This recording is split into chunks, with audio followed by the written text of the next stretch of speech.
E aí, tudo bem com você? Nesta aula, nós vamos iniciar os nossos estudos sobre o circuito de inicialização do dispositivo. Tá? Eu preparei um material bem interessante, que com certeza vai auxiliar no seu entendimento, na interpretação do circuito de inicialização e com certeza vai facilitar bastante as suas análises desse circuito. Tá? A gente fez um diagrama de blocos que a gente vai estar apresentando aqui para vocês.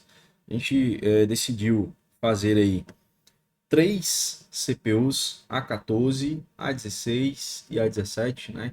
Basicamente seria iPhone 12, iPhone 14 e iPhone 15, né? Toda a linha 15, toda a linha 14, toda a linha 12 vão utilizar basicamente essa mesma estrutura e nós temos semelhanças, né, nessas estruturas, tanto CPU A14 quanto CPU A16, quanto CPU A17, A15, A18, né, e CPUs anteriores, né? A gente decidiu fazer esse diagrama de bloco para poder explicar de uma forma mais simples, né? De uma forma mais geral, né? Para que a gente consiga ter uma visão mais macroscópica da coisa, né? Conseguir ter uma visualização ali mais de longe. E a gente fez esse diagrama de blocos para que vocês consigam ter bons resultados a partir dessa aula. Eu tenho certeza que terão.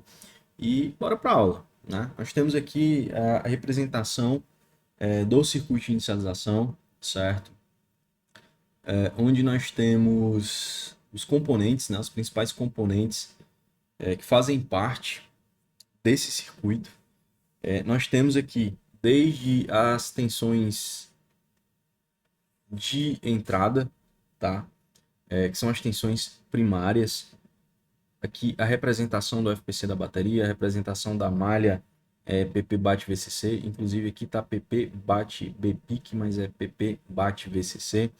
Resistor shunt, PP VDD main, PP VDD burst, aqui o cristal oscilador, aqui o botão power, né? E aqui a gente basicamente teria a representação do primeiro estágio da inicialização.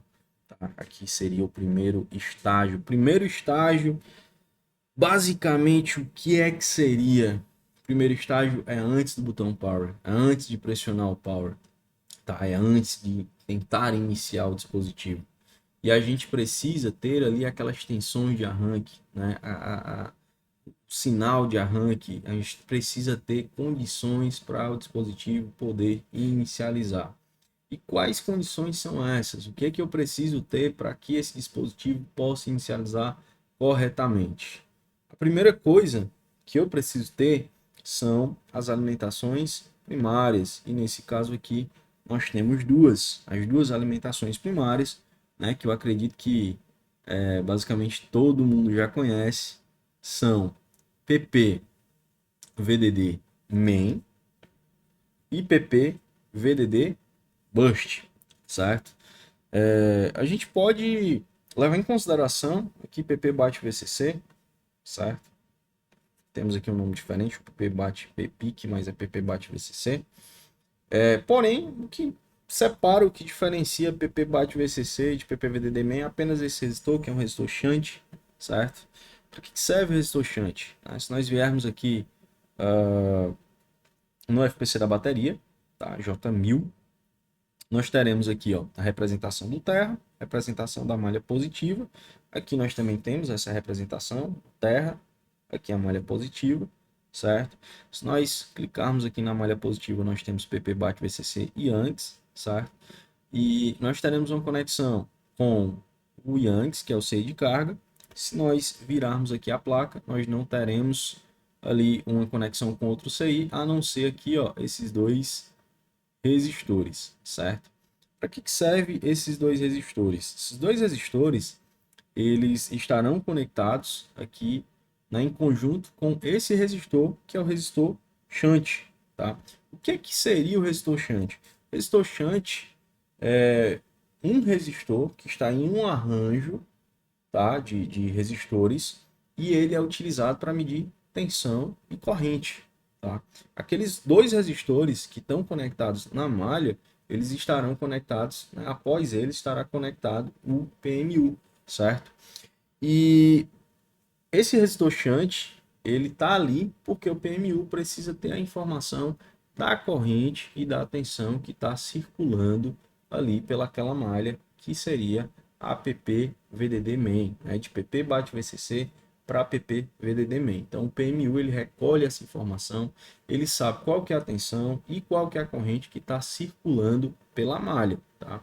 Então esse resistor shunt aqui, ó, ele é um resistor utilizado para medição de tensão e de corrente, e a gente consegue observar isso aqui a partir do esquema elétrico, né? Se nós selecionarmos esse componente a partir do esquema elétrico, nós teremos aqui a conexão com essas malhas PPVDD main Sense RP e RN, né? Se nós selecionarmos essa malha e clicarmos em próximo, nós chegaremos até aqueles dois resistores. Se eu volto aqui ao bitmap, clico em W para assumir tudo, né? Viro a placa, eu tenho aqui o resistor, clico do outro lado, vou ter conexão com o PMU, aqui o outro resistor, clico do outro lado, vou ter conexão com o PMU, e o PMU utiliza esse arranjo de resistores para realizar a medição de tensão e de corrente, né, que está circulando de PP bate VCC para PPVDD main. Do outro lado do resistor shunt, nós já teremos a malha PPVDD main, tá? É a mesma coisa que a gente vai ter aqui, clicando do outro lado do R4100, que é o shunt, certo? No caso aqui do iPhone 12 Pro Max. E nós teremos alimentação, né, de PPVDD main para vários outros componentes, né, para vários circuitos integrados. A PPVDD main, como nós sabemos, é a malha de alimentação principal do dispositivo, a malha de alimentação positiva principal do dispositivo. E essa malha, ela alimenta diversos componentes, né? Esses componentes, eles não estão sendo representados aqui porque esses outros componentes, eles não fazem parte do circuito de inicialização, né? Basicamente, o que faz parte do circuito de inicialização? PMU, no caso do iPhone 12 Pro Max, CI Bus, PMU, CPU, memória RAM, memória NAND. Esses são os principais componentes do circuito de inicialização e são justamente esses componentes que são representados aqui no nosso diagrama de blocos. Tá? Nós temos aqui CI Bus, PMU, memória RAM e CPU, e aqui a nossa memória NAND. Tá? Então nós temos aí essa representação desses componentes, pois são os componentes principais para inicialização do dispositivo, ok? Bom, o que eu preciso fazer, né, para verificar o primeiro estágio? Eu vou medir PPVDD Burst, porque se eu medir PPVDD Burst, eu tenho as outras tensões. Qual que é a tensão que eu devo ter em PPVDD Burst? Se eu estou alimentando a placa com a fonte de bancada e a minha fonte está setada em 4 volts, em PPVDD Burst eu devo ter 4 volts. Se eu faço a medição em PPVDD Burst, eu sei que as demais estarão presentes. Então, a primeira coisa que eu vou fazer, né, para garantir que as tensões primárias estarão todas presentes, é medir a tensão de PPVDD Burst. Medir PPVDD Burst, tá ok? Beleza. Medir PPVDD Burst, eu não tenho tensão. Ou, se eu não tenho tensão, eu tenho uma tensão que está alterada. O que eu posso fazer? PPVDD Burst é proveniente de quem? De PPVDD main, tá? Pode ir, mas não é do CI Burst? Mas quem alimenta o CI Burst? É a PPVDD main. A PPVDD Burst se deriva de PPVDD main, ok? Então, o que eu preciso fazer? Eu preciso verificar se a PPVDD main está presente. Ela também tem que ter 4 volts. Se eu tenho 4 volts em PPVDD main, mas eu tenho 2 volts ou não tenho tensão em PPVDD Burst, significa que o problema está do CI Burst para frente, tá? Então, está do CI Burst para frente. O que eu preciso fazer? Preciso identificar o CI Burst na placa, né? Como que eu faço? Aí você vai verificar novamente, vai rever a aula anterior, né, onde a gente tem ali explicando como que você vai fazer para identificar as tensões primárias, né, em qualquer dispositivo, e também, né, o CI Burst. Então você vai identificar o CI Burst. No caso aqui do iPhone 12 Pro Max, do CI Boost está aqui, ó, é esse componente, o 4200. Vamos abrir aqui a parte de esquema elétrico, tá? E qual que é a análise que a gente vai fazer? Se eu não tenho a tensão de PPVDD Boost presente, normalmente a falha estará relacionada ao indutor de burst, tá? O indutor de burst, nesse caso aqui, é o L4200. O L4200 está conectado a PPVDD main e estará conectado ao CI Boost. Se nós selecionarmos esse componente e formos lá para o bitmap,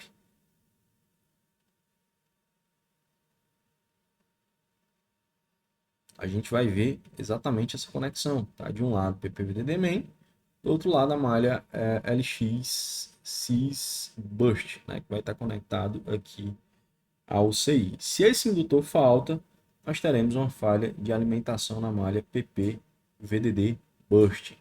Qual que é, afinal, o papel do CI Boost, né, desse circuito? Por que esse circuito foi implementado no iPhone 7?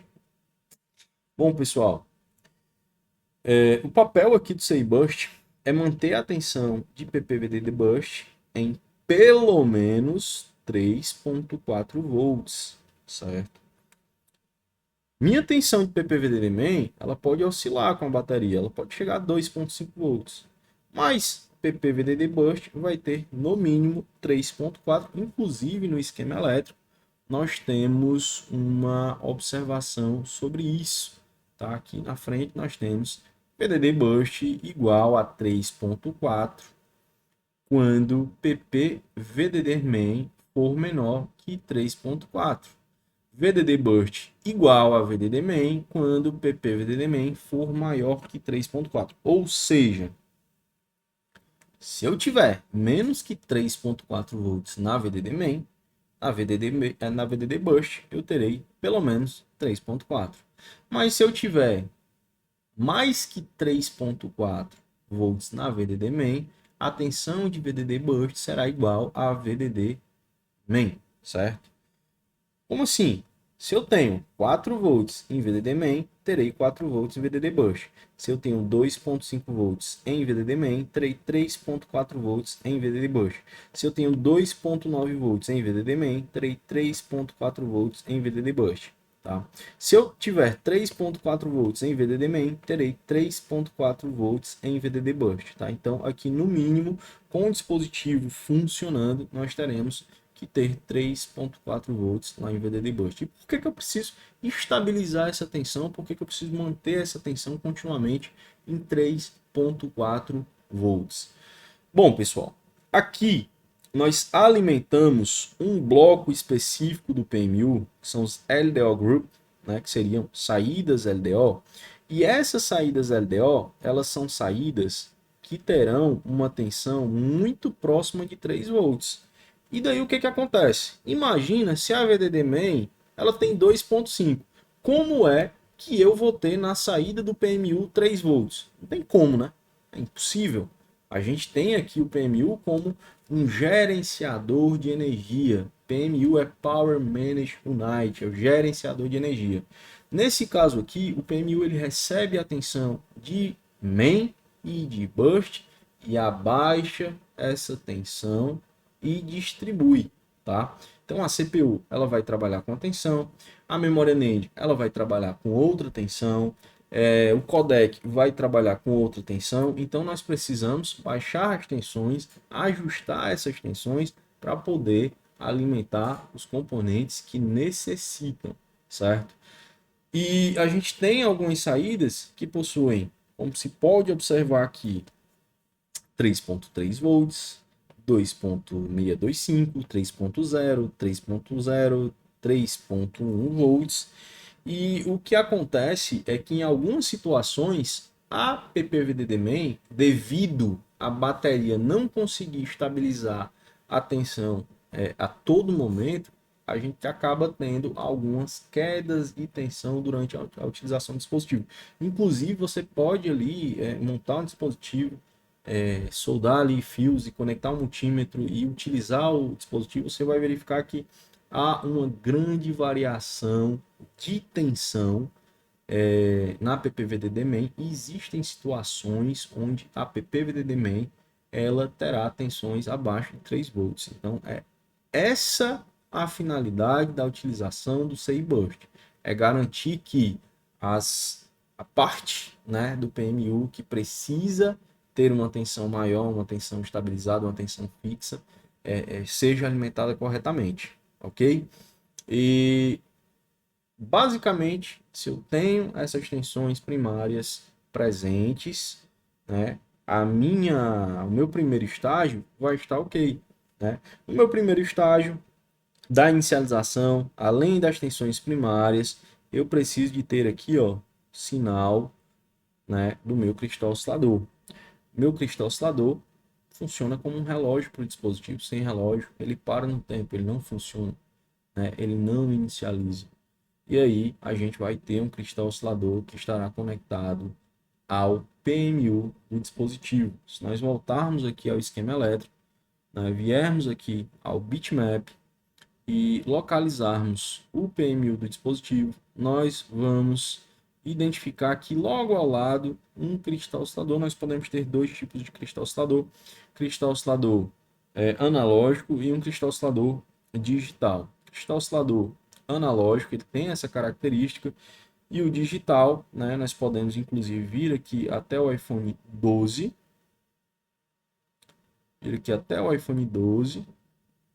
tá? Esse cristal digital ele vai estar presente em alguns dispositivos, não estará em todos. Vamos clicar em Bold Hardware Picture e aqui nós temos um cristal oscilador digital, certo?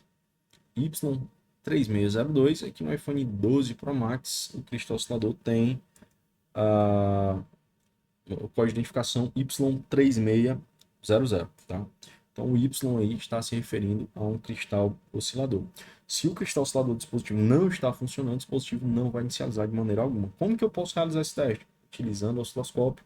Na Microverse College 3.0 existe lá uma aula mostrando como realizar a medição do clock do cristal oscilador do dispositivo, ou simplesmente você pode estar realizando a substituição para desencargo de consciência, mas o ideal é que você utilize, né, a ferramenta e realize a medição para não aquecer a placa desnecessariamente, ok? No caso do cristal oscilador do PMU, eu necessito ter um clock de 32.7 kHz, né? E esse clock você pode verificar utilizando o osciloscópio. O que acontece, né, é que se eu não tiver ali um cristal oscilador presente na placa, um cristal oscilador que não está funcionando corretamente, nós podemos ter também uma alteração aqui na malha do botão Power. Tá? Quais são os testes que eu faço? Eu verifico tensão primária, verifico o cristal oscilador e verifico o botão Power. No botão Power tem que ter 1.6 a 1.8 volts. Se eu tiver um dano nesse camarada, eu posso ter uma alteração, né, onde eu vou ter 1.1 volts, 0.9 volts, tá? Eu não vou ter a tensão adequada, a tensão adequada de nível lógico do botão Power. E aí eu posso relacionar ali essa alteração na tensão do botão Power ao cristal oscilador do dispositivo com mau funcionamento ou solto fora da placa. Inclusive, teve um treinamento presencial que a gente pegou uma falha onde o cristal oscilador ali não estava presente e a gente tinha uma alteração na malha do botão Power do dispositivo. Tá? Então, a gente faz essas três primeiras verificações para garantir que o primeiro estágio está ok e o dispositivo tem condições de inicializar. Se a gente tiver uma falta de alimentação primária, se a gente tiver falta de tensão lá no botão Power ou uma tensão alterada, se a gente tiver um dano no cristal oscilador, o dispositivo ele simplesmente não vai inicializar. Tá? Então é muito importante que você faça a verificação desse primeiro estágio. O primeiro estágio seria as tensões, os sinais de arranque do dispositivo. Sem uma das tensões, sem um dos sinais, sem que eu tenha 1.8 volts no botão Power, é bem provável que a gente tenha dano no PMU e o nosso dispositivo simplesmente não vai inicializar. Como a gente sabe, o PMU do dispositivo, né, a unidade de gerenciamento de energia, é quem recebe as tensões primárias, converte as tensões primárias para alimentar cada circuito com a tensão e a corrente necessária para o bom funcionamento do dispositivo. No PMU, nós temos um total de 3 tipos de saídas, tá? O que basicamente são as saídas do PMU? As saídas do PMU são as tensões baixadas, são as tensões reguladas, são as tensões convertidas, tá? Como se sabe, nós temos que ter 4 volts em VDD main, 4 volts em VDD burst. Porém, aqui após o PMU, nós teremos tensões inferiores, tensões menores, certo? Aqui nós temos o primeiro tipo de saída, tá? Nós temos aqui a saída do tipo buck, as saídas do tipo buck. Aqui nós teremos o segundo tipo de saída, que são saídas LDO, e aqui nós teremos o terceiro tipo de saída, que são as saídas buck switch, certo? Então nós temos esses 3 tipos de saída. Os 3 tipos de saída, observe que nós teremos tensões menores. Aqui, PP, CPU, PCORE, nós não temos uma definição para essa tensão, tá? Não especifica qual tensão que é. Mas se nós viermos aqui no bitmap, abrirmos o esquema elétrico a partir do PMU, identificarmos a tensão PP, CPU, PCORE e vamos verificar aqui que nós teremos uma tensão de 1 volt, tá? E o que acontece é que PPVDD main chega até essa saída buck com 4 volts. E a saída buck, o conversor buck, afinal buck é um conversor de tensão abaixador, ou um conversor abaixador de tensão, ele vai pegar os 4 volts de PPVDD main e vai transformar esses 4 volts de PPVDD main em 1 volt para que, né, a partir da malha PP, CPU, PCORE, possa alimentar a CPU do dispositivo. Por que eu preciso baixar a tensão de 4 volts para apenas 1 volt? Devido ao tamanho dos componentes, né, que são componentes nanométricos, são componentes muito pequenos, eu não posso simplesmente alimentar o dispositivo com 4 volts. Eu preciso baixar para 1 volt, reduzir a tensão para que não haja dano interno da CPU. E a cada momento em que a nossa CPU vai diminuindo o tamanho dos componentes, eu vou ter que baixar a tensão mais e mais e mais e mais para que haja, né, um bom funcionamento, né, entre os transistores, né, para que haja realmente um processamento ok, né, um processamento normal. Se eu aplico uma tensão maior, né, eu vou ter problemas de funcionamento da CPU. Então, devido ao tamanho dos componentes, são componentes muito pequenos, nanométricos, são componentes muito próximos. Se eu aumentar a tensão, eu posso, pode haver interferência, vai haver interferência, né, de um componente para outro devido à tensão estar muito alta, tá? Basicamente, né, quando a gente tem ali acredito que já viu um transformador, em algum vídeo, transformador entrando em curto ali, a gente tem um arco elétrico, porque a gente tem uma tensão tão alta, né, que a tensão acaba rompendo a resistência do ar. Um raio é a mesma coisa, a gente tem uma tensão tão alta que a gente tem uma descarga elétrica de uma nuvem para o solo, né? E a gente tem uma grande distância, então precisa ter uma alta tensão. Mas lá dentro da CPU, como a gente tem uma distância tão pequena, 4 volts é uma tensão muito alta para alimentar esse tipo de dispositivo, ok? Então a gente precisa fazer essa redução da tensão de 4 volts para 1 volt aqui em PP, CPU, PCORE, tá? Se nós viermos e continuarmos a analisar o esquema elétrico, nós teremos outra tensão PP-GPU. Observa que PP-GPU tem 1.044, PP só que S1, né, vai ter 0.79 volts. E aí o que acontece? Aqui nós teremos os 4 volts aqui, ó, em buck 0, buck 0 teremos 4 volts, buck 1, buck 2, buck 3, buck 4. Todas essas entradas desses conversores buck terão 4 volts e essa tensão de 4 volts ela vai ser reduzida aqui, PP-CPU P-Core para 1 volt, PP-GPU para 1 volt, PP SOC S1 está lá especificando 0.7 volts, tá? A gente já vai ter aqui, ó, PP 1V06 S2, onde nós teremos 1.06 volts, PP AVE 0.7 volts, certo? Então, a gente pode observar aqui, ó, 0.7, aqui 1.0, aqui PPS-RAM, que alimenta também a CPU. Qual que é a tensão que ela vai ter? PPS-RAM vai ter 0.769 volts. Então, 0.769. Então, essas tensões, elas são tensões bem inferiores aos 4 volts provenientes aqui de PP VDD main, ok?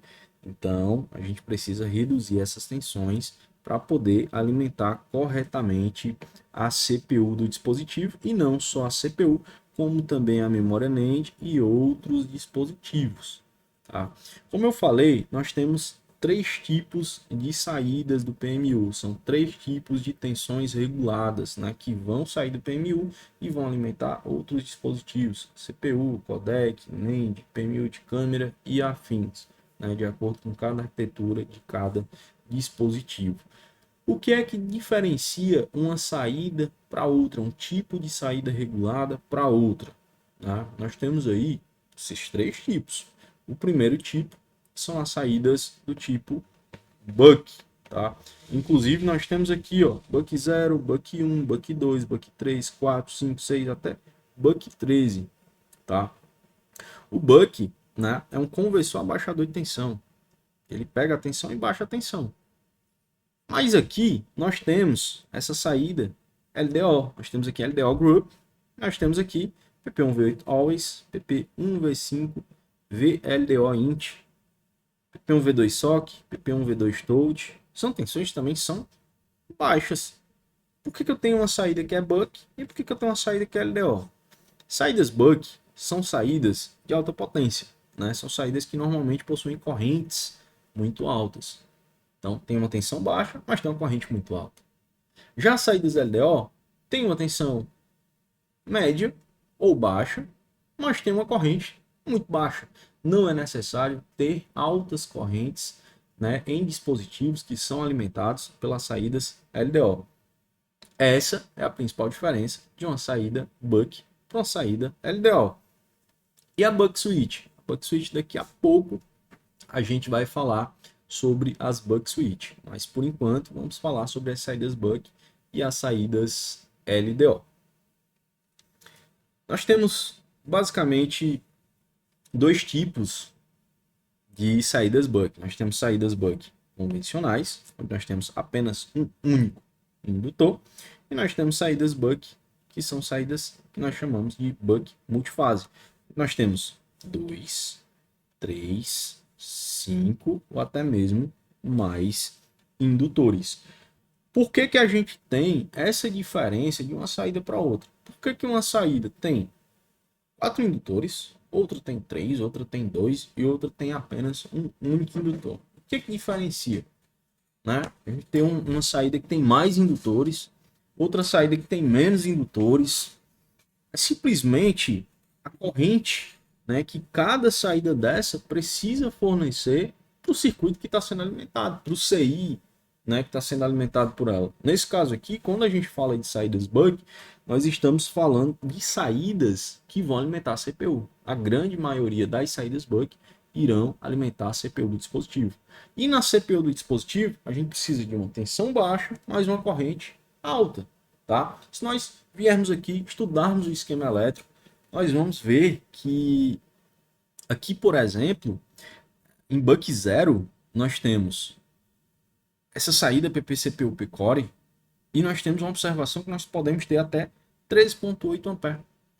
E o que que acontece?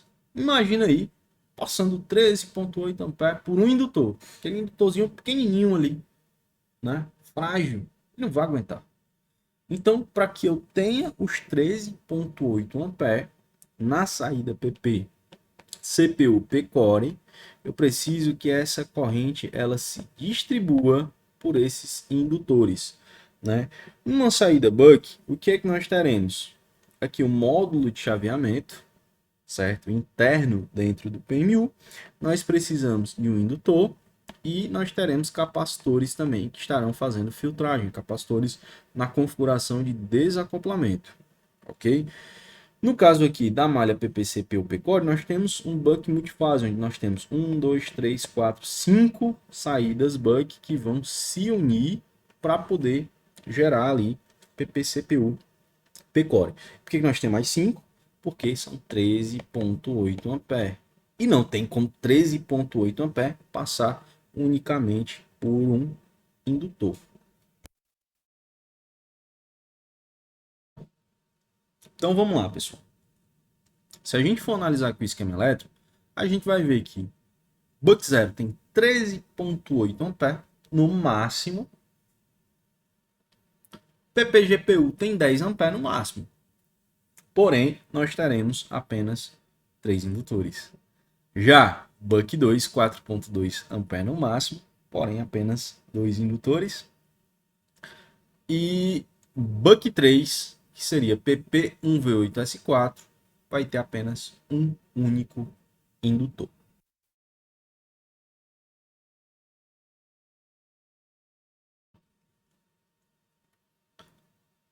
Bom, o que vai acontecer aqui? Essa saída PP, CPU, P-Core,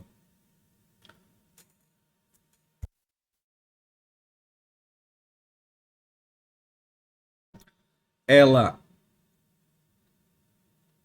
é basicamente a tensão de alimentação principal do núcleo.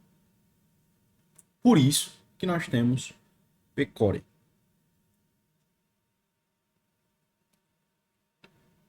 Já as outras tensões, elas serão tensões auxiliares ou estarão aqui, por exemplo, alimentando memória RAM, tá?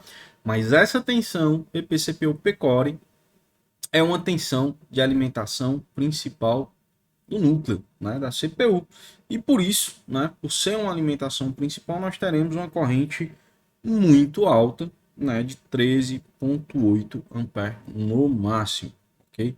Já as outras são tensões auxiliares, são tensões onde nós podemos ter aí correntes inferiores, correntes menores, ok? O que acontece se um desses indutores aqui ele faltar? Né? Se um desses indutores faltar, vai sobrar os outros 4. Significa que essa tensão não vai existir? Tipo, pô, tem 1,0 volts. Se faltar um indutor desse, quer dizer que eu vou ter só 0,8 volts? Essa é a pergunta? Não. Eu vou continuar tendo 1,0 volts. Pô, mas está faltando esse indutor. Só que aqui a gente tem essa malha, que é a malha de feedback. A malha de feedback, ela vai medir continuamente essa tensão para garantir que eu vou ter 1,0 volts, certo? E, inclusive, tem uma observação aqui no esquema elétrico em que essa malha ela pode variar de 0,5 a 1 volt de acordo com o funcionamento do dispositivo. Então, o dispositivo está em repouso, 0,5 volts. O dispositivo está funcionando, 1,0 volts. Certo? Então, fica aí a observação. Às vezes você vai medir o dispositivo inicializou todas as tensões, está ali, você está fazendo a medição, vai ter 0,5 volts porque o dispositivo entrou em standby, beleza? Mas não é só a tensão que importa para o funcionamento da CPU. Eu preciso ter atenção. Só que além de eu ter atenção, eu tenho que ter 13,8 A. Esses 13,8 A, eles vão estar circulando do PMU para a CPU continuamente? Não. A gente só vai ter os 13,8 A, né, aquela corrente máxima lá, quando o dispositivo estiver em processamento máximo. Tá? Se não estiver em processamento máximo, não é necessário que os 13,8 A estejam circulando do PMU para a CPU do dispositivo. E o que acontece se um indutor desse falhar? A tensão vai estar presente, Beleza, mas se o indutor falhar? Se o indutor falhar, eu não vou conseguir chegar com os 3,8 amperes. E aí o que acontece? Quando eu estiver com o meu dispositivo ali jogando, gravando, editando um vídeo, seja lá o que for, em que eu preciso de uma alta taxa de processamento, meu dispositivo vai começar a travar, porque eu vou ter uma falha de alimentação por corrente. Então a gente pode ter dois tipos de falha por alimentação. Falha de alimentação por corrente e falha de alimentação por tensão. A falha de alimentação por corrente é quando eu tenho tensão, mas eu não tenho corrente suficiente para manter o dispositivo funcionando perfeitamente, certo? E a falta de alimentação por tensão, simplesmente eu não tenho tensão. A minha tensão ela não vai estar presente, ou a tensão vai estar mais baixa do que deveria, ok? No próprio esquema elétrico, a gente tem a definição aqui das tensões, certo? Você pode fazer a identificação dessas tensões a partir do esquema. Você pode selecionar simplesmente aqui a malha, voltar para o bitmap e aqui você vai fazer essa medição. Lembrando que essas tensões só estarão presentes no pós-power. Né? Eu pressiono o botão power, o PMU vai começar a trabalhar e vai fornecer as alimentações para a CPU, para a memória NAND, né, para outros componentes, né, que inclusive não são ligados diretamente à inicialização. Né? O PMU, além de alimentar componentes responsáveis pela inicialização do dispositivo, também vai alimentar outros componentes que não têm relação direta com a inicialização do nosso dispositivo. Ok? Nós temos aqui dois tipos de saídas buck. Bucks convencionais e bucks multifase. O que acontece é que se faltar um indutor no buck multifase, eu ainda vou ter tensão no meu dispositivo liga. Mas se faltar um indutor num buck convencional, não tem como ter tensão. Porque eu não tenho aqui outro indutor, certo? De backup, vamos dizer assim. Eu não vou ter outro indutor para poder passar energia. Então aqui só tem um, a tensão vai faltar. Se falta só um aqui, a tensão vai continuar, mas aí meu dispositivo pode ficar lento, meu dispositivo pode ficar travando, tá? Então fica aí essa observação. Agora faltou o indutor de um buck convencional, falta alimentação, certo? O que a gente pode observar é que boa parte das saídas buck estarão alimentando a CPU do dispositivo. Aqui só o que não estará alimentando diretamente a CPU do dispositivo, V8S4, um V2S4, um VX Display e 0V9S1. Essas tensões elas não vão diretamente para a CPU do dispositivo. Tá? Daqui a pouco eu falo por que não vai diretamente. E aqui essa malha não vai de jeito nenhum. Tá? Essa daqui vai para o display, vai alimentar o display do dispositivo. Tá? Quais são as falhas que a gente pode ter de alimentação relacionado aqui às saídas buck? Primeiro, falha de alimentação corrente, onde vai estar faltando um ou mais indutores em saídas de buck multifase, né? O dispositivo vai ficar travando. E a não inicialização, se tiver faltando, né, a tensão de alimentação em bucks que são bucks convencionais. Então, falta um indutor desse, vai falhar a alimentação, eu não vou ter tensão. É muito difícil 5 indutores terem solda fria. Tá? Bem difícil. Pode acontecer? Claro, mas é bem difícil. Então, o que é que você vai fazer? Se você tem uma falha por alimentação e o dispositivo não está inicializando. E qual que é o sintoma, né, de um dispositivo com falha de alimentação? Dispositivo com falha de alimentação. A gente pode ter um dispositivo travado no pós-power e a gente pode ter um dispositivo que dá o consumo e zero, certo? O que é que você faz para determinar se você tem uma falha de alimentação? Você vai pegar um multímetro e medir as saídas. Tá? Se é um dispositivo que está travado, pressiona o botão power, travou, você vai fazer a medição. Se é um dispositivo que está dando consumo zero, normalmente ele dá o consumo zero, que é que você vai fazer? Vai pegar um multímetro, vai medir essa malha. Deu tensão? Zerou. Beleza. Deu a tensão correta? Deu. Então, passo para a próxima. Medir aqui essa tensão, deu a tensão, zerou. Opa, essa tensão aqui não está dando. É para dar 1,8 volts, ela está dando 0,9. Então, você sabe que ali você tem uma falha por alimentação, certo? E quando a gente tem uma falha por alimentação, o que que a gente faz? Pô, aqui deveria ter uma tensão de 0,8, mas quando eu fui medir deu 0,9. Qual que é o possível causador do problema? Indutor. O que é que você vai fazer? Você vai fazer a substituição desse indutor, tá? Simplesmente você vai pegar um indutor equivalente, indutor igual de outra placa sucata, vai tirar o indutor e vai colocar outro novo, certo? No local. Colocou para a tensão voltar. Tensão não voltou, então pode ser que seu indutor não esteja bem soldado ou o indutor esteja ruim. Você tem certeza que o indutor está bom e está bem soldado, aí o problema está no PMU. Certo? Então você vai extrair o PMU e já fazer a substituição. Pode ser uma solda fria no PMU? Pode, mas aí, como você vai fazer a extração, e eu recomendo que você faça a extração utilizando o ferro de solda, então você já faz a substituição do PMU, caso falhe uma alimentação e não seja indutor. Tá? Então fica bem claro que se eu tiver uma falta de alimentação por tensão em uma das malhas de saída buck, eu primeiro verifico lá os indutores. Se tiver um indutor, eu faço a substituição de um indutor. Se tiverem dois indutores, eu faço substituição de dois, certo? Para tentar fazer com que essa tensão volte. Se ela não voltar, o PMU está danificado, certo? O PMU está danificado e não tem ali muito o que fazer, a não ser a substituição do PMU. Então fica ali, né, esse tipo de falha. Se eu tenho uma saída com um indutor, se esse indutor falta, vai faltar alimentação.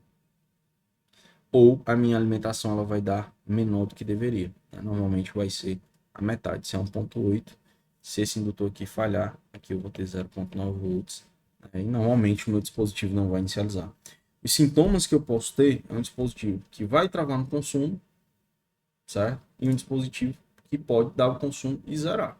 A gente pode ter essas duas possibilidades. Se travar no consumo, a primeira coisa que eu faço é conectar no computador. Porque se travou em 60 mAh, meu dispositivo pode estar em DFU. Então, peguei um aparelho, não liga, travou em 60 na fonte, conecta no computador. Reconheceu? Passa software. Não reconheceu? CPU não está trabalhando. Óbvio que você vai descartar. Cabo, má conexão, um FPC danificado, um gerenciador USB danificado, certo? Isso você tem que descartar. Tá? Então você vai fazer a medição certinha ali, vai ver se está tudo ok. Estando tudo ok, aí realmente CPU não está trabalhando. CPU não está trabalhando por quê? Porque provavelmente ela não está sendo alimentada. E o que é que você precisa fazer? Você precisa ali identificar as saídas que vão alimentar a CPU, fazer as medições, inclusive tem aulas no Converse College 3.0 ensinando isso. Você vai verificar essas alimentações e vai ver se tem alguma faltando. Se tiver, já sabe como corrigir. Se for uma saída buck, tem um indutor, faz a troca do indutor, trocou o indutor, não resolveu, troca o PMU. Ok? Essa é a diferença ali de uma saída buck para uma saída LDO. Saída buck, altas correntes, saídas LDO, baixíssimas correntes para o dispositivo, tá?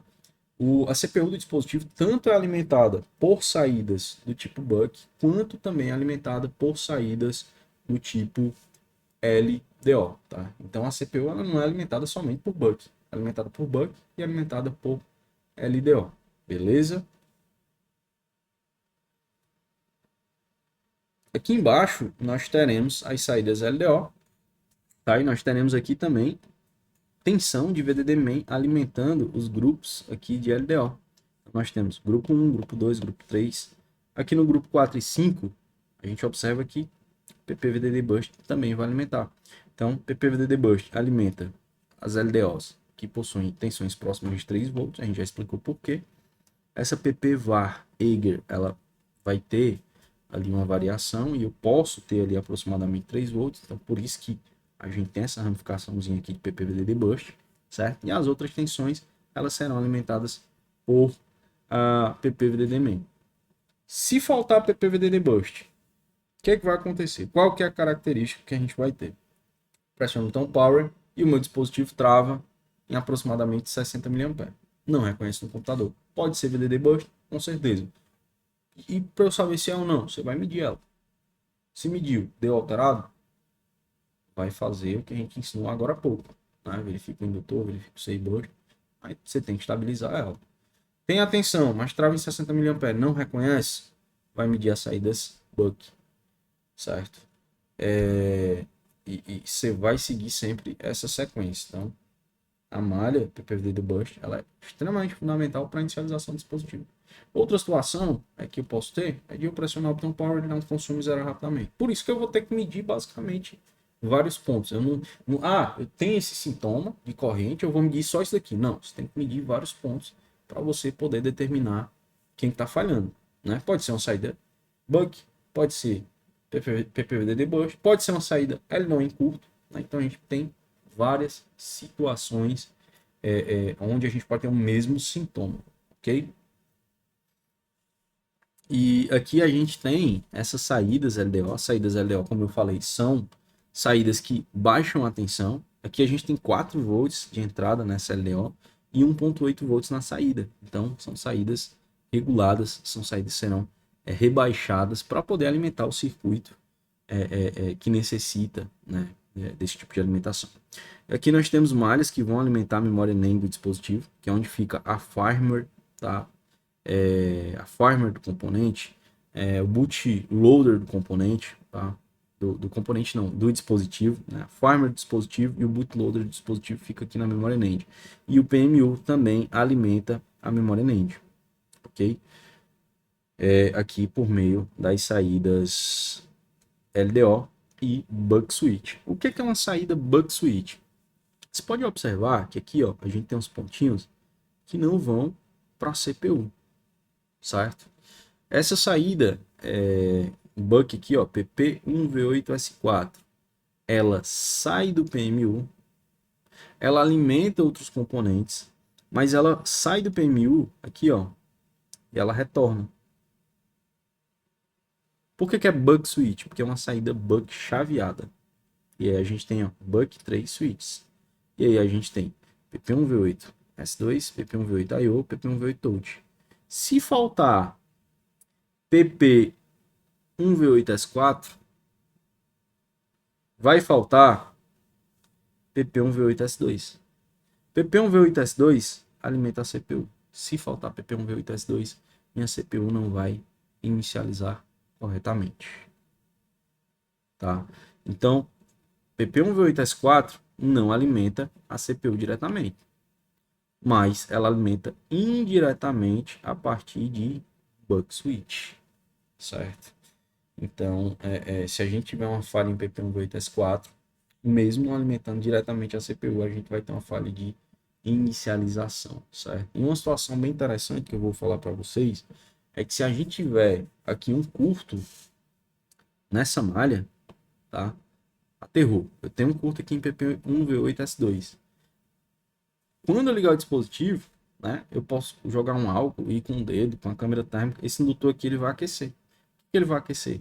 Porque a energia vai sair, vir por PP1V8S4, vir para buck switch, para depois chegar na malha que está em curto. Se eu medir condição reversa aqui, ó, nessa malha, a condição reversa vai bater. Por que vai bater? Porque ela passa pelo PMU, aí do PMU vai para outra malha, que é a buck switch, e vai para o terra.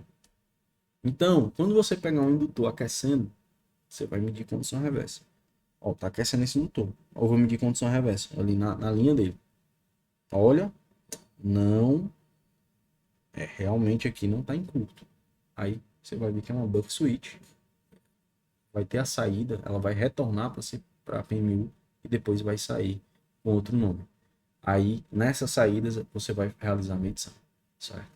Então, se você tiver um curto, né, tiver esse indutor aqui de PP1V8S4 aquecendo, vai medir aqui PP1V8S4, viu que PP1V8S4 não está em curto, aí tá aqui, ó, PP1V8S4, aí vem aqui para a buck switch, ela vai se derivar em mais 3 saídas.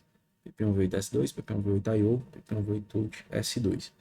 Se uma dessas malhas entrar em curto, vai matar PP1V8S4. As outras também vão falhar a alimentação. O dispositivo não vai inicializar. E eu vou ter ali um dispositivo com consumo, né, em algumas situações travado, em algumas situações dando consumo e variando, certo? Na fonte bancária. E aí, para você determinar qual que é a malha que está em curto, você vai fazer condição reversa, tá? Então fica a dica aí, caso você tenha um curto em buck switch. Aí a gente tem buck switch de PP1V8S4, PP1V2S4 e PP0V9S1. E você observa aqui, ó, um V2S4 não alimenta a CPU diretamente, mas a buck switch dela alimenta, certo? Então, muita observação. E aqui PP0V9S1 não alimenta a CPU diretamente, mas alimenta aqui a memória NAND, uma buck switch alimenta a memória NAND do dispositivo, certo? Inclusive a gente pode até observar aqui no esquema elétrico, a gente vai verificar aqui no esquema elétrico só para confirmar realmente essa buck switch aqui só tem uma saída. Olha lá, ó. PP0V9S1, aí eu tenho VIN, né? Buck switch 12, e aqui a gente tem PP0V83 NAND, certo? E aí a gente tem toda essas informações no esquema elétrico. Porém, aqui no nosso diagrama, a gente tentou aí simplificar para que o aluno, né, possa ter ali uma melhor a compreensão, a melhor visualização, né, do funcionamento desses circuitos, certo? E o que que acontece, pessoal? Quais são as falhas que nós podemos ter relacionadas às alimentações? Nós podemos ter falta de alimentação, nós podemos ter um curto, certo? Numa falta de alimentação, o que que acontece? Dispositivo trava em baixo consumo, dá o consumo zero. Num curto, dispositivo normalmente trava em alto consumo, dá o consumo zero. Para eu medir uma falta de alimentação, eu vou alimentar a placa do dispositivo, acionar o tamp power. Se está travando, ótimo, eu vou ali medir saída por saída para ver se tem alguma alteração. Como é uma falta de alimentação, o comum é que eu tenha falha em saídas buck, certo? Se eu tenho ali, por exemplo, um curto, né? O dispositivo está ali em curto. Pressionou o botão power, curto secundário. Pressionou o botão power, tem um consumo alterado. Vou medir tensão? Não, vou medir condição reversa. Queda de tensão. Pegar meu multímetro, escala de diodo, ponto de prova vermelho no terra, vou lá, a negativa nas saídas. Vou verificar para tentar encontrar ali alguma saída que possa estar em curto, certo? Também posso ter uma falta de alimentação em saída LDO. Não necessariamente vai ser só em buck. Se faltar alimentação na saída LDO, aí eu verifico se pode ser uma saída buck switch, você pode confundir. Se não for, é um LDO mesmo. Tá faltando alimentação. O PMU tá estragado, troca. Não tem outra coisa que você possa fazer. Você pode fazer um jumper, puxar uma tensão de outro ponto para poder alimentar ali. Mas eu não recomendo, eu recomendo que você realmente faça ali a substituição do PMU do dispositivo. Se for uma saída buck, faltando alimentação, é o indutor. Se for uma saída LDO, faltando alimentação, é o PMU, certo? Então, depende realmente do caso. Diego, não é o indutor. Saída buck está faltando alimentação, não é o indutor. Bom, então é o PMU. Se o indutor está bem soldado, está bem certinho ali, está tudo ok, é o PMU. Se eu tenho as outras alimentações, só uma está faltando, trocou o indutor, não resolveu, PMU está estragado, certo? Então, muita atenção, né, nesses casos. Esse aqui é o segundo estágio da inicialização. É quando eu pressiono o power e o PMU começa a trabalhar. E o PMU ele vai começar a trabalhar, ele vai fornecer essas alimentações. A gente tem as alimentações buck, a gente tem as alimentações LDO, a gente tem as alimentações buck switch. E aí, a minha CPU ela vai receber um sinal do PMU e a minha CPU ela vai começar a trabalhar. E aí a gente tem, basicamente, ali o terceiro estágio da inicialização, onde a CPU começa a trabalhar e ela chama a memória RAM, né? E a memória RAM, ela vai, opa, acordei, vamos lá, vamos trabalhar. A memória RAM é basicamente quem faz tudo, certo? E o que seria ali o terceiro estágio da inicialização? Seria o funcionamento, né, da CPU junto com a memória RAM. E o que é que eu preciso para ali o nosso dispositivo começar a funcionar? A primeira coisa é que a minha CPU ela precisa se identificar. E ela vai se identificar aqui, ó, a partir dos resistores de board heavy e board ID, certo? Nós temos esses resistores. Para que servem esses resistores? Para a placa do dispositivo. No iPhone 12, a gente tem iPhone 12, 12 mini, 12 Pro, 12 Pro Max. São 4 aparelhos. Todos utilizam a CPU A14. Todos. Como que faz para o dispositivo saber se ele é um iPhone 12 mini, 12 Pro, 12 Pro Max? Resistores de board ID. A configuração dos resistores de board ID. Então, no 12 mini, vai ter esse resistor, mas esses daqui não vão ter. No 12 Pro, vai ter esses dois, esses não vão ter. No 12 Pro Max, vai ter esses três, esse aqui não vai ter. Isso daqui é apenas uma suposição, né? Somente uma representação aqui para vocês. Mas os resistores de board ID são utilizados para identificar o modelo de placa do dispositivo. Vamos supor que tu tem um iPhone 12 Pro Max e tu arranca um resistor de board ID. O que acontece? O aparelho vai travar em 60 mA, vai para DFU, porque eu tenho um sistema operacional 12 Pro Max, se tu arrancou o resistor, ele vai reconhecer como outro modelo de dispositivo. Pode reconhecer até como um iPad, certo? Então, os resistores de board ID são importantes para que o dispositivo ele consiga se identificar corretamente e saber qual que é a placa que ele está soldado. Então, se é um iPhone 12 Pro Max, eu tenho a configuração de board ID. Se é um iPhone 12, eu tenho outra configuração. E a configuração é basicamente a combinação dos resistores. Né? Então, vai ter resistor que vai ter e outro não vai ter um que vai ter dois resistores, vai ter outro que vai ter três, vai ter outro que não vai ter nenhum resistor.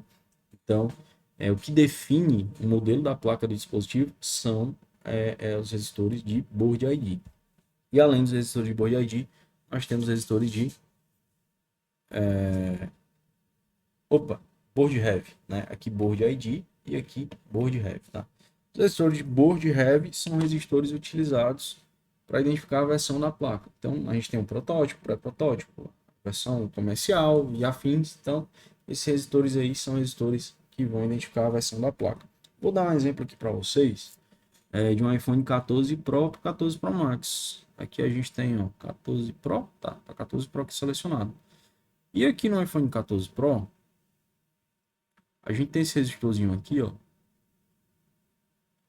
Board ID 1. Salvo engano, é esse cara aqui mesmo. É esse cara aqui mesmo. Que se você remove ele, tá? Se você remove ele, ele vai ser um iPhone 14 Pro. Se você põe ele, vai ser um 14 Pro Max. Então, se um resistor 14 Pro com um resistor de 1K ali, 2K, 10K, 14 Pro Max. Então, um resistor muda a versão do dispositivo, porque o 14 Pro e o 14 Pro Max compartilham a mesma placa, a mesma PCB, certo? Então é muito importante, né, os resistores aí de board ID e também de board heavy. Lá no iPhone 11 Pro e 11 Pro Max, a diferença também é só um resistor. Só que em vez de ser um board ID, é um board heavy, tá? Acredito que deva ter uma aula no eCovers College 3.0, onde você pode ver esse exemplo do iPhone 11 Pro e 11 Pro Max, né? Essa diferença desse único resistor. O board ID, né? Também pode diferenciar o modelo da placa e o board heavy também. Então, board ID ou board heavy podem diferenciar o modelo da placa, se é um 12, 12 Pro, 12 Pro Max, certo? Então, muito cuidado com esses resistores. Você está com 12 e você põe ali para restaurar e está dando 12 Pro Max, aí tu já sabe que o problema está ali no resistor de board ID ou board heavy. Então, você vai fazer análise nesses resistores, ok? Então, a primeira coisa que acontece é a CPU inicializar junto com a memória RAM e primeiro ela tem que se identificar, certo? Primeiro ela tem que se identificar, ela só vai se identificar com os resistores board ID e board heavy. Depois, o que vai acontecer? A gente precisa da inicialização do dispositivo, que são as configurações de boot. As configurações de boot é a partir do boot config. Tá? Boot config do dispositivo são essas malhas aqui, tal. A gente tem aqui o boot config. Boot config é uma região aqui da memória NAND onde a gente tem a configuração de boot. Então, quando o dispositivo vai inicializar, a CPU pede informação da memória e essa configuração de boot aí é o bootstrapping do dispositivo, né? A amarração de inicialização. É o bootloader, né? Eu costumo comparar muito essa questão do bootloader, essa questão da inicialização, do boot config, com a BIOS de um computador. Se você arranca a CPU do dispositivo, perdão, se você arranca o HD do dispositivo, o computador ainda liga. Ele vai entrar na tela da BIOS, certo? Eu tenho ali um sistema, um pré-sistema operacional. E ali no boot config é o pré-sistema operacional do iPhone.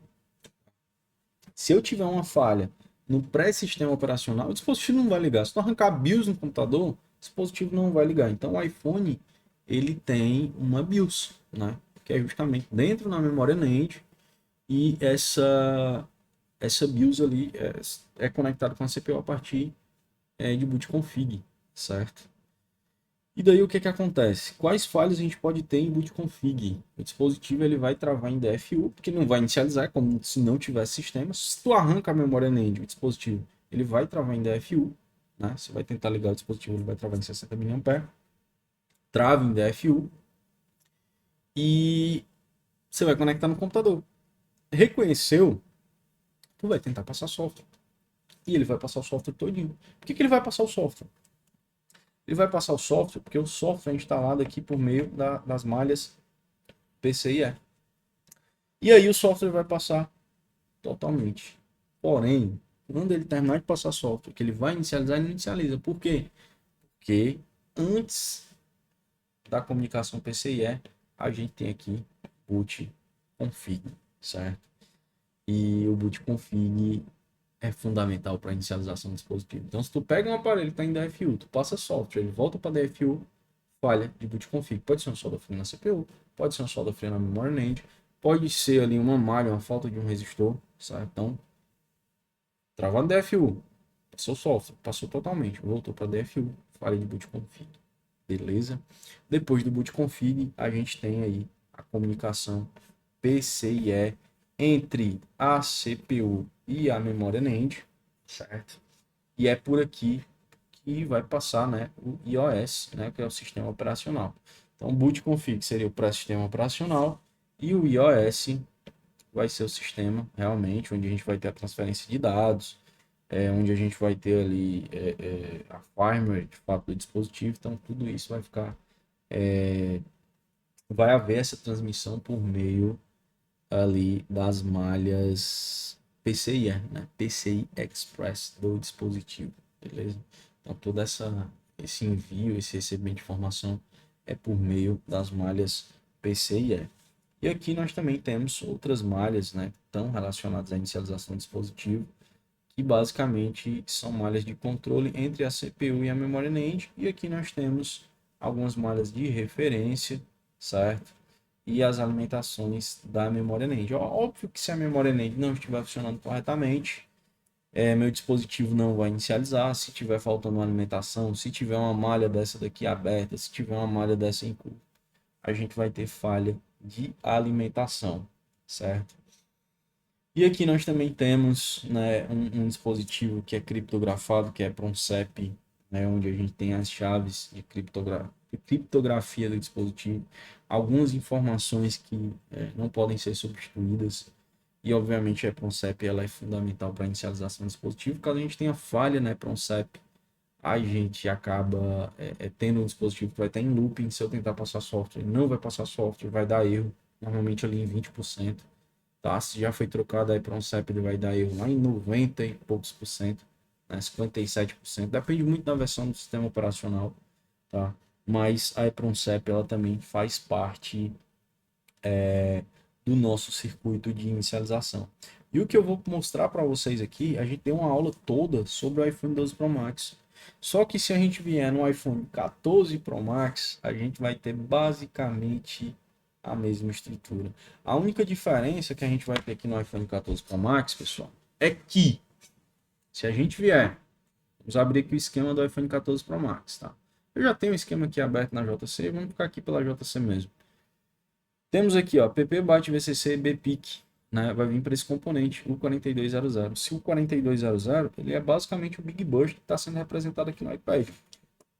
PP bate BPIC, Big Burst, que é o 4200, e o 4200 vai transformar PP bate BPIC em PP VDD main, certo? Inclusive, se a gente vier aqui, der um zoomzinho, aqui eu tenho o PPVDD main, vai haver aqui essa conversão. Se eu remover esse componente, eu basicamente estou removendo toda a possibilidade de haver alimentação no dispositivo. Então, PP bate BPIC se converte em PPVDD main a partir do Big Burst, certo? E aqui o que a gente vai observar? Que a gente vai ter a mesma estrutura. A gente tem um botão Power, né? Aí o botão Side.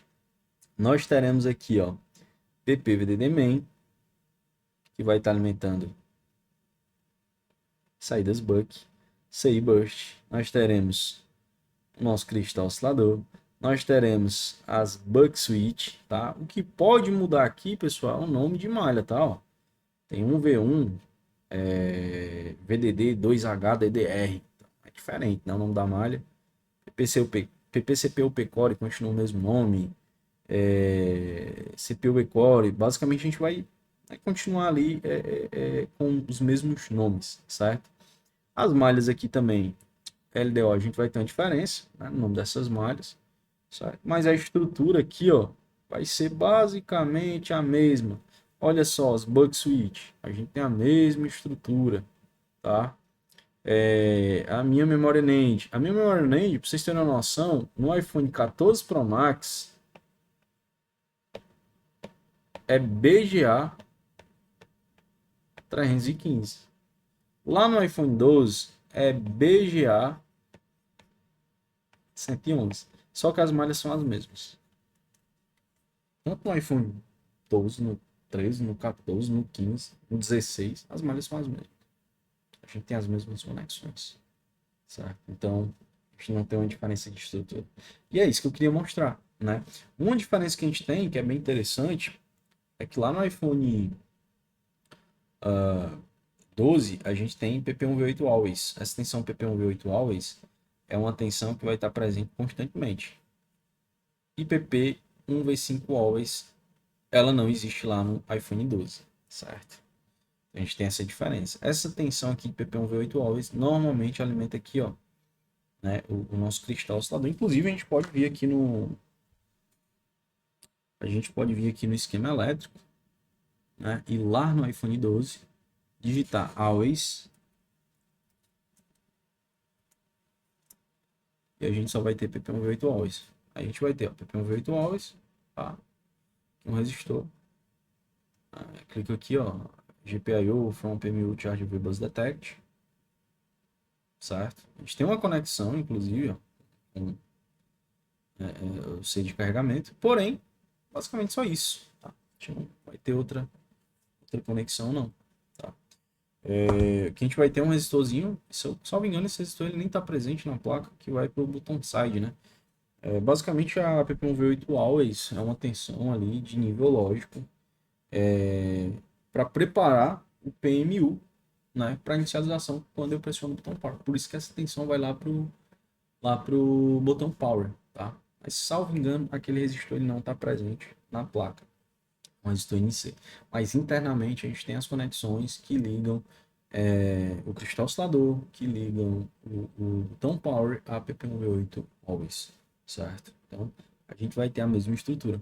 Já que no iPhone 14 Pro Max, se eu digitar Always,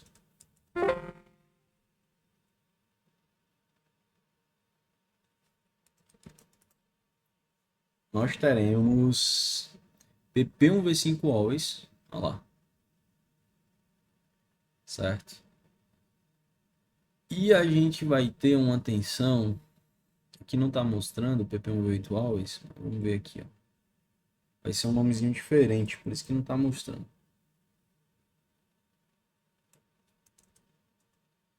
Deixa eu ver se eu encontro aqui, ó, PP1V8.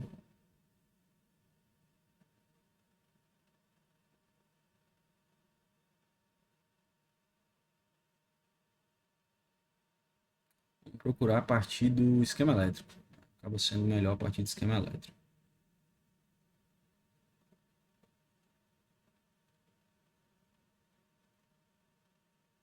Tem o PP1V8 Always aqui e tal. Vocês podem ver. A gente vai procurar a partir desse capacitor.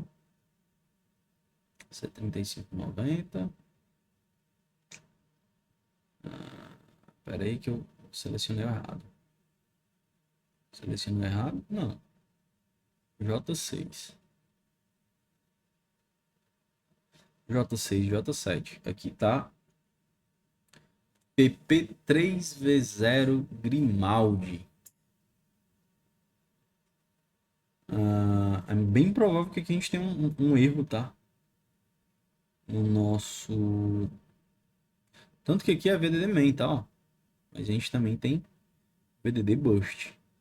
Tá? Então provavelmente vai ter um errozinho aqui nesse esquema. Tá? Depois a gente vai verificar o que pode ser, né? O que pode ter ocasionado isso daí. Tá? Mas aqui a gente tem PP1V8 Always. Mas aqui tá 3V0 Grimaldi. Certo? E esse PP Barbaro que deveria ser. Esse PP Barbaro é que deveria ser o Grimaldi, tá? Vamos ver aqui, ó. PP Barbaro, esse é C3366.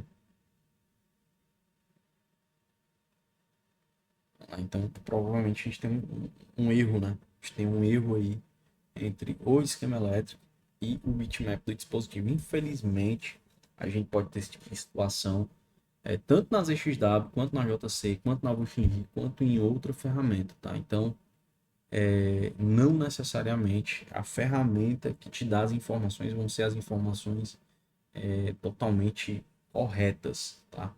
Inclusive, deixa eu procurar aqui em outro dispositivo.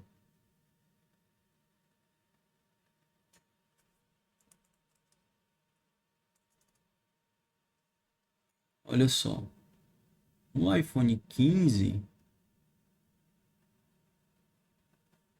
olha só, no iPhone 15, pessoal, pra vocês terem uma noção, no iPhone 15, ó, J7 e J6, PP1V8 Always.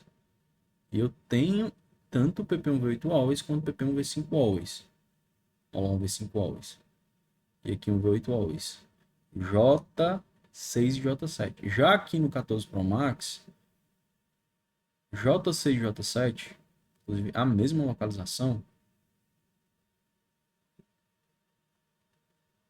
aparece como PP3V0 Grimaldi. Certo? Então, fiquem de olho no seu esquema elétrico, na ferramenta que você está utilizando, que você pode ter um erro. Tá? Então aqui a gente já tem uma inconsistência na JC. Tá? Fica essa observação. Mas a gente tem essa característica no iPhone 14, tá? No iPhone 15 a gente tem aí já a partir desses aparelhos a gente vai ter já PP1V8 Always e PP1V5 Always, certo? Já no iPhone 13 Pro Max, vamos abrir aqui no esquema elétrico, a gente além de ter PP1V8 Always, PP1V5 Always, a gente vai ter PP5V0 Always, certo? Então, o que seria Always? Afinal, é sempre.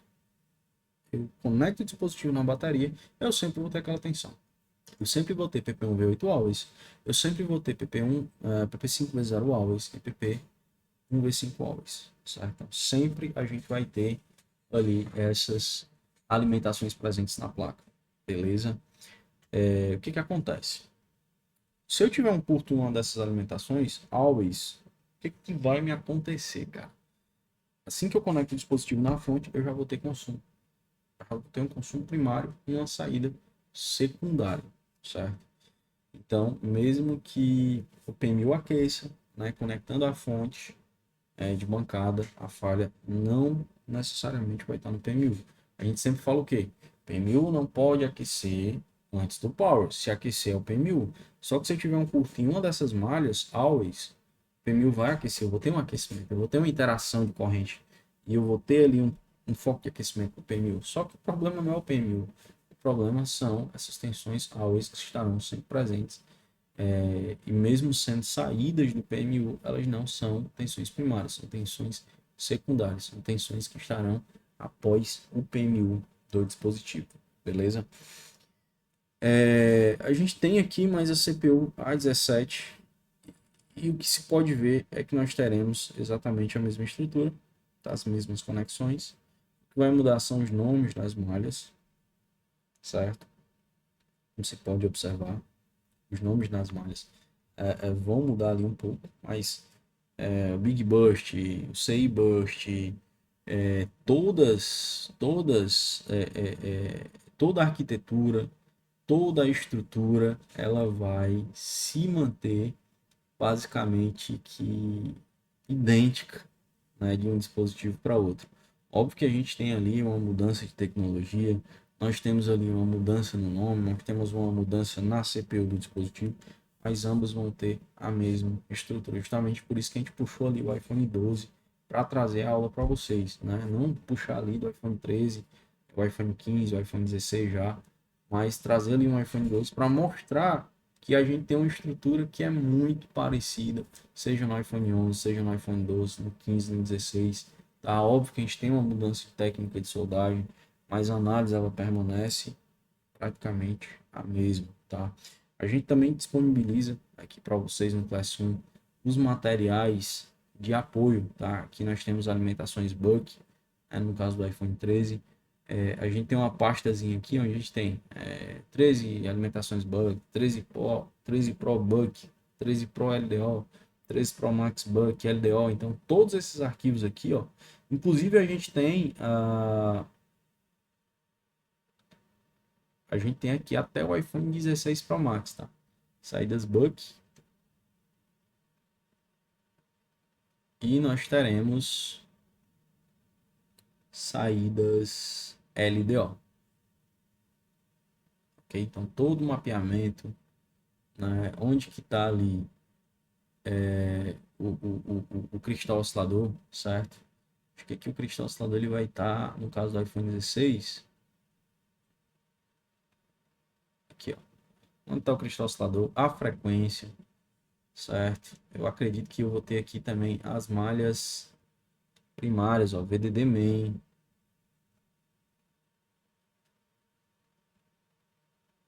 certo? Então a gente vai ter aqui, né, tudo necessário para que você possa realizar aqui, ó, VDD main, power key, certo? Está faltando aqui VDD boost, né? O VDD boost aqui não tá documentado, mas isso daqui não é um problema. Aqui a gente já vai ter PP VDD boost, PP520 always, PP VDD main, certo? Power key, né? Justamente para facilitar aqui o cristal oscilador, né? E a frequência, a utilização do osciloscópio. Então, esses arquivos eles estão disponíveis para vocês lá no Classroom, certo? Você pode utilizar esse parâmetro, essa aula, né, que a gente aplicou aqui, esse material também vai estar disponível lá no Classroom. A gente vai fazer só algumas alterações, né? Existe ali um ou outro erro que a gente precisa fazer a alteração, mas os estágios de inicialização, o primeiro, o segundo, né, o terceiro estágio de inicialização é basicamente isso, certo? A gente também tem outro arquivo, né? Na próxima aula a gente vai falar sobre esse arquivo, que é um troubleshooting, né? De resolução de problemas. Se eu pego um dispositivo que está assim, o que eu faço? Se eu pego um dispositivo que está assim, como que eu faço? Então tem um troubleshootzinho que você pode utilizar junto com esse material que você aprendeu nessa aula para identificar falhas de inicialização nos dispositivos, seja um iPhone 11, um iPhone 12, um iPhone 13, um iPhone 14, um 15, um 16, daqui a pouco o iPhone 17, né, a gente vai ter uma estrutura muito parecida e a gente vai estar aqui para lhe atualizar e tentar, né, passar o máximo de conhecimento para que você possa evoluir e consiga ter bons resultados, né, na sua bancada, na sua assistência e conseguir ali trazer um bom sustento para sua família, né? Ter uma vida digna e ter bênçãos, certo? Vamos ficando por aqui. Nas próximas aulas, a gente vai trazer conteúdos sobre comunicação e 2C, tá? Vamos trazer também esse nosso arquivo do troubleshooting. Só preciso fazer aqui algumas alterações. A gente teve alguns atrasos sobre as atualizações do e-commerce College 4.0, certo? Mas a gente está aqui preparando uma grande quantidade de arquivos, arquivos que são atualizados, arquivos novos, exclusivos, né? Justamente para a gente conseguir ter um bom desempenho nas aulas, conseguir trazer ali bons resultados, né? Ensinar de maneira simples, né? Sem enrolação e de uma maneira que você consiga entender e que fixe na sua mente, que você possa, né, acessar esses materiais novamente no futuro. Pessoal, vamos ficando por aqui. Espero que tenham gostado da aula. Deixa aqui seu comentário, sua avaliação. Qualquer dúvida, chama a gente no grupo de suporte. E até a próxima. Tchau, tchau.